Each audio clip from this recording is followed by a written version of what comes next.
পুরুলিয়া ভ্রমণের সবচেয়ে জনপ্রিয় পর্যটনস্থল হলো অযোধ্যা পাহাড়ের আপার ড্যাম।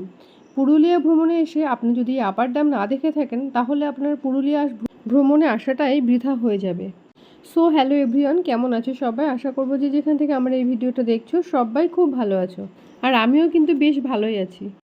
এই আপার ড্যাম ও নিচের লোয়ার ড্যামের জলকে কাজে লাগিয়ে জলবিদ্যুৎ প্রকল্প তৈরি করা হয়েছে।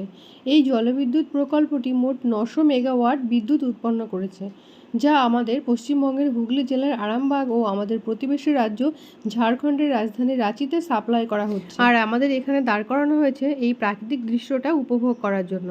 আর সাথে করে আমাদের একটু টিফিনটাও সেরে নেওয়া হচ্ছে। তো ওখানে সবাই টিফিন করছে, কেউ লেমন টি, কেউ ছোলা মাখা, আবার কেউ বা আইসক্রিম, আবার কেউ বা জল। তো এইগুলোই আর কি, আমরাও খাওয়া দাওয়া কিছুটা করে নিয়ে তো যাচ্ছি এখন লোয়ার ড্যাম আপার ড্যামের দিকে।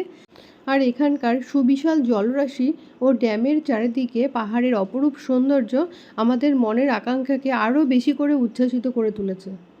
আর যখন আমরা এখানে এসে পৌঁছেছিলাম তো প্রায় সন্ধ্যা গড়িয়ে এসেছে। তো সন্ধ্যের কিছুক্ষণ আগের মুহূর্ত, মানে সূর্যাস্তের ঠিক আগের মুহূর্তটা। আর এদিকে আমার ছেলে, ওর বাবা, ওরা একটু নেমেছে নিচের দিকে আর কি, যতটুকু নিচে নামার মানে সম্ভব হচ্ছে ঠিক ততটুকুই নেমেছে। যেহেতু এখানে না কাঁটা তার দিয়ে ঘেরা আছে, তো ওই ভেতর দিয়ে আর কি ওরা গিয়ে একটু ঘুরে আসলো। আর দেখো এরাও সবাই গেছিলো আর আমরা শুধু বাইরে দাঁড়িয়ে আছিলাম। এই যে রাস্তায় গাড়িগুলো দাঁড় করানো রয়েছে।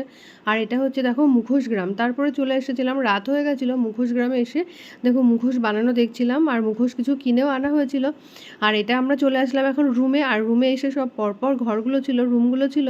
তো বাচ্চারা সবাই কিন্তু দৌড়াদৌড়ি করে খেলাধুলো করছিল। আর এটা ছিল আমাদের রুম। বাইরে থেকে এই রুমটা, এদিকে একটু ক্লিপ নিয়ে নিলাম।